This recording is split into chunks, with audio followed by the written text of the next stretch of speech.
क्या तुम जानते हो कि सुबह के 11 बजे तुम्हारी पूरी मेहनत बर्बाद हो सकती है और तुम्हें पता भी नहीं चलेगा? मैं नेपोलियन हिल हूं और आज मैं तुम्हें वो राज्य बताने वाला हूं जो मैंने दुनिया के सबसे अमीर, सबसे कामयाब लोगों से सीखा। वो राज्य जो किताबों में नहीं लिखा गया, जो आम लोगों तक कभी नहीं पहुंचा। 11 बजे का वो खास प्रोटोकॉल जो तुम्हारी पूरी जिंदगी बदल सकता है। लेकिन पहले ये समझो कि आखिर 11 बजे ऐसा क्या होता है जो इंसान को तोड़ देता है। इसे ध्यान से सुनो, क्योंकि जो मैं बताने वाला हूं वो शायद तुमने पहले कभी नहीं सुना। जब मैं जवान था तो मुझे एक बड़ा सवाल हमेशा परेशान करता था। कुछ लोग सुबह उठते हैं, काम शुरू करते हैं और दिन के अंत तक पहाड़ जैसा काम कर देते हैं, और कुछ लोग उतने ही घंटे काम करते हैं, उतनी ही मेहनत करते हैं, लेकिन शाम को देखो तो हाथ खाली। आखिर क्यों? ये सवाल मैंने खुद से सालों तक पूछा। फिर मुझे एक आदमी से मिलने का मौका मिला। उसका नाम था एंड्रयू कार्नेगी, दुनिया का सबसे अमीर आदमी उस वक्त। उसने मुझसे कहा, नेपोलियन, कामयाबी कोई इत्तेफाक नहीं है, ये एक विज्ञान है, और इस विज्ञान में सबसे जरूरी वक्त होता है सुबह के 11 बजे। मैंने पूछा, 11 बजे क्यों?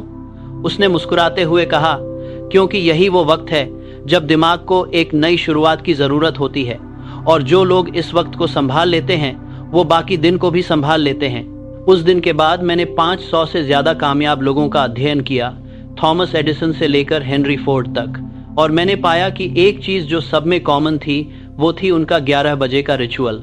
एक खास तरीका जिससे वो अपने दिमाग को रिसेट करते थे, अपने लक्ष्य को याद दिलाते थे और अपनी ऊर्जा को दोबारा जगाते थे। आज मैं तुम्हें वो पूरा प्रोटोकॉल बताऊंगा, और सिर्फ बताऊंगा नहीं, ये भी समझाऊंगा कि इसके पीछे का विज्ञान क्या है। तो तैयार हो जाओ, क्योंकि अगले कुछ मिनट तुम्हारी जिंदगी के सबसे जरूरी मिनट बन सकते हैं। पहले समझते हैं कि 11 बजे आखिर होता क्या है। जब तुम सुबह उठते हो तो तुम्हारा दिमाग ताजा होता है। रात की नींद के बाद दिमाग की बैटरी फुल होती है। तुम फैसले लेते हो, काम करते हो, सोचते हो, लेकिन जैसे जैसे वक्त बीतता है दिमाग थकने लगता है। ये थकान शरीर की नहीं होती, ये थकान होती है फैसलों की।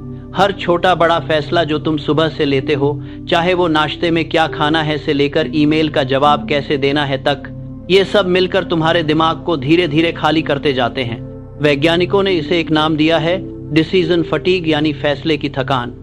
रॉय बॉमिस्टर नाम के एक बड़े साइकोलॉजिस्ट ने एक बहुत जबरदस्त रिसर्च की। उन्होंने पाया कि इंसान का दिमाग एक दिन में सीमित संख्या में अच्छे फैसले ले सकता है। उसके बाद वो जो फैसले लेता है वो या तो बहुत जल्दबाजी में होते हैं या बहुत डरे हुए होते हैं, और ये प्रोसेस शुरू होती है 11 बजे के आसपास। यानी 11 बजे एक ऐसा मोड़ होता है जहां या तो तुम संभल जाते हो या गिरना शुरू हो जाते हो। और सिर्फ यही नहीं, एक और बात होती है 11 बजे तुम्हारी सुबह की जो ऊर्जा थी वो धीमी पड़ने लगती है। काम का जो जोश था वो कम होने लगता है, और दिमाग में आने लगते हैं वो सारे डर, वो सारी चिंताएं जो सुबह दबी हुई थी। क्या मैं ये कर पाऊंगा? क्या ये प्रोजेक्ट होगा? क्या मुझे सफलता मिलेगी?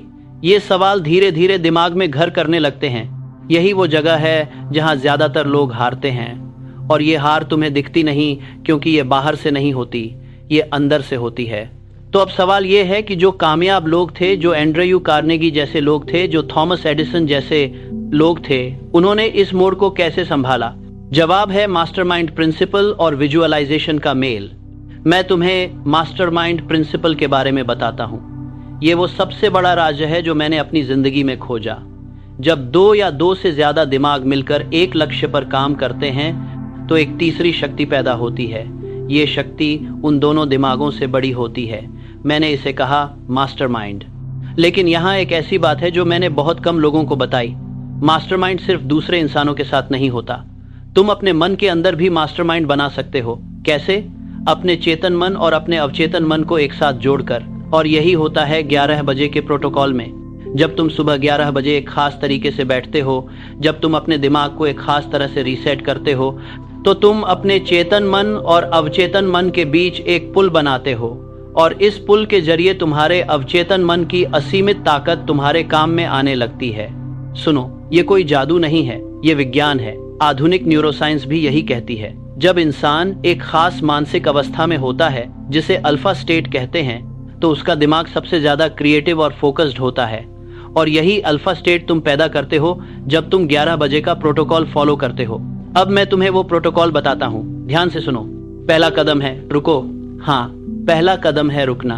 11 बजे जो भी काम कर रहे हो उसे एक पल के लिए रोको, बस 5 मिनट। मुझे पता है तुम सोच रहे हो, नेपोलियन भाई काम के बीच में कैसे रुकूं? लेकिन सुनो, जो गाड़ी बिना रुके चलती रहे उसका तेल कब खत्म हो जाए पता नहीं चलता। एक पल रुक कर देखो कि गाड़ी में तेल है या नहीं। ये रुकना बहुत जरूरी है, क्योंकि जब तुम रुकते हो तो तुम्हारा दिमाग एक पैटर्न इंटरप्ट एक्सपीरियंस करता है। सुबह से जो एक लय में चल रहा था वो टूटती है, और इस टूटने में, इस खाली जगह में नई ऊर्जा भरने की जगह बनती है। थॉमस एडिसन ये करते थे। वो हर दिन 11 बजे अपनी लैब में काम रोकते थे, अपनी कुर्सी पर बैठते थे और बस कुछ मिनट चुप रहते थे। लोग सोचते थे वो थक गए हैं, लेकिन वो थके नहीं थे, वो अपने दिमाग को नई दिशा दे रहे थे। दूसरा कदम है सांस लो। 5 गहरी सांसें लो, लेकिन ये आम सांसें नहीं हैं। इन्हें एक खास तरीके से लेना है। नाक से सांस अंदर खींचो और 4 तक गिनो, फिर रोको 4 तक, फिर मुंह से धीरे धीरे बाहर निकालो 8 तक गिनते हुए। ये क्यों? क्योंकि इस तरह सांस लेने से तुम्हारा नर्वस सिस्टम शांत होता है।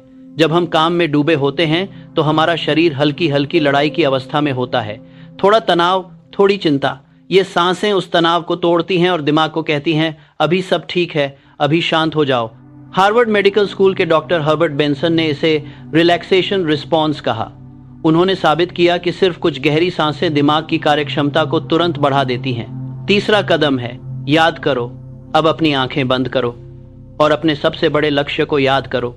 वो काम जो तुम इस जिंदगी में करना चाहते हो, वो सपना जो तुमने रात को सोते वक्त देखा था, वो इंसान जो तुम बनना चाहते हो। लेकिन सिर्फ याद मत करो, उसे महसूस करो। ये फर्क बहुत बड़ा है। जब तुम सिर्फ सोचते हो कि मुझे कामयाब होना है तो ये बात तुम्हारे चेतन मन में रहती है। लेकिन जब तुम उसे महसूस करते हो, जब तुम सोचते हो कि जब तुम कामयाब होगे तो कैसा लगेगा, उस वक्त कौन तुम्हारे साथ होगा, तुम्हारे चेहरे पर कैसी मुस्कान होगी, तो वो बात तुम्हारे अवचेतन मन तक पहुंचती है।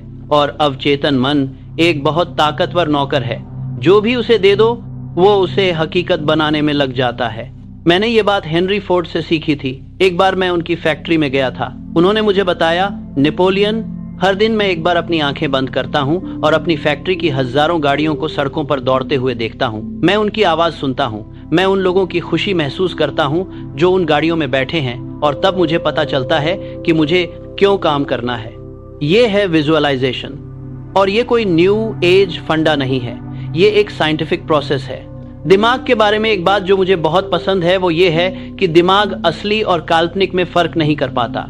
जब तुम अपनी कामयाबी को इतनी तीव्रता से महसूस करते हो तो दिमाग उसे असली मान लेता है, और फिर वो उस काल्पनिक कामयाबी को असल जिंदगी में लाने के लिए रास्ते खोजने लगता है।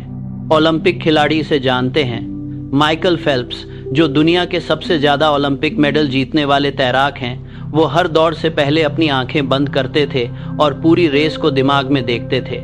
हर स्ट्रोक, हर मोड़, हर वो पल जब वो दीवार छूते हैं। उनके कोच बॉब बॉमन ने इसे वीडियो प्लेइंग कहा, और यही काम तुम्हें 11 बजे करना है।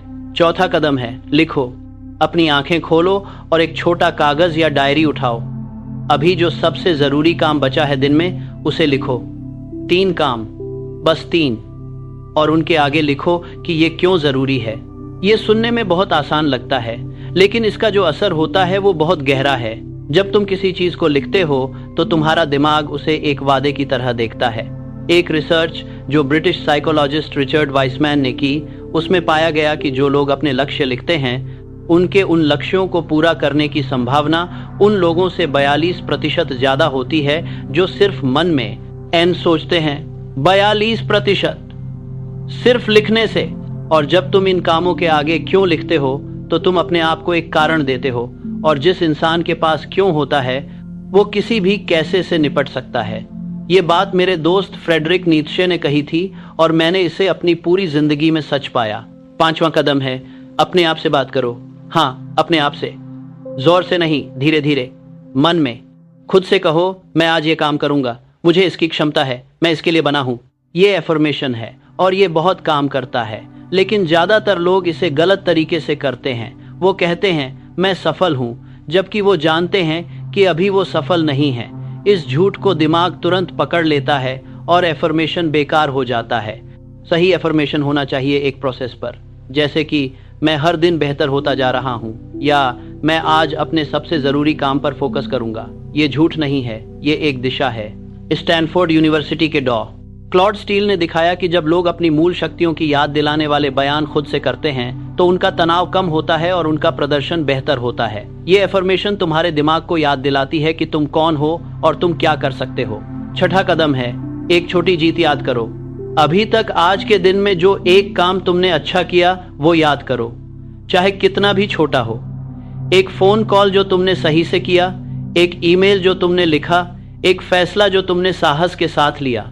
लोग बड़ी जीतों का इंतजार करते हैं, लेकिन सच यह है कि बड़ी जीतें छोटी जीतों से बनती हैं। और जब तुम एक छोटी जीत को स्वीकार करते हो तो तुम्हारे दिमाग में डोपामाइन रिलीज होता है।